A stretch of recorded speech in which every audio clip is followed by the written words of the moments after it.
everyone, I'm Bonnie Cha, Senior Editor at CNET.com, and today I've got your first look at the LG Quantum for AT&T. This is the carrier's third Windows Phone 7 device. The two that came before it were the Samsung Focus and HTC Surround, but the Quantum has one thing the others don't, and that's a full QWERTY keyboard. From the outside, the Quantum looks a little like a quick messaging phone, so I was expecting it to feel a bit plasticky and cheap, but it's actually a very solid piece of hardware. Has a nice soft touch finish around the edges and a stainless steel battery door, and it's also got some weight to it, so all things combined, the phone has quite a premium feel to it. But I have to say the smartphone is on the edge of being too heavy for my personal taste. It weighs 6.2 ounces, which is one of the heavier devices we've seen lately, but since the device is compact overall, it makes it more manageable. On front, you've got a 3.5-inch capacitive touchscreen with a 480 by 800 pixel resolution.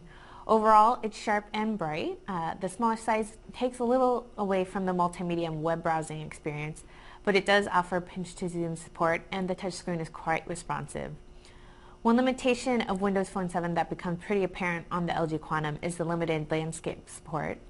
Landscape mode only works in photos and videos, the browser, messages, and gaming. So when you slide open the Quantum to use the keyboard, the start screen stays in portrait mode. I know most of you will be using the messaging application when using the keyboard, but I think full landscape support will just make for a more polished OS, and it'll also be helpful for other features like navigation.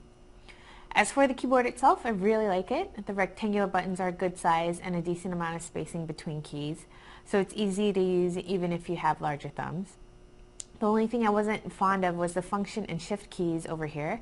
Don't really mind the placement, it's just that the buttons are so small and slightly below the phone's surface, so they're a little difficult to press. Overall, I do think this is an excellent keyboard though. Like I said in the beginning, this is a Windows Phone 7 device, so a lot of the core features are the same as the Focus and Surround. Some unique things to the Quantum is that LG throws in a bundle of free apps. They're available through the dedicated LG Apps channel in the Windows Phone Marketplace and includes titles like Workout Tracker, Toolbox, which has a bunch of utilities, and Look and Type. This last app will use the phone's camera to show you what's in front of you while you're typing messages and walking. LG says for a limited time it will regularly offer free apps to its customers, which is nice since some can run up to $7. The Quantum also offers DLNA support, so if you have a gadget that supports this technology, you can wirelessly stream content from your phone to that device. Performance on the phone is great. It's very responsive and call quality was good. I think for most people the Samsung Focus is still going to be the better overall device just because of the size and bigger display. But if you want a physical keyboard, the Quantum is definitely solid. The LG Quantum is available now for $199.99 with a 2-year contract. I'm Bonnie Cha. This has been your first look at the LG Quantum for AT&T.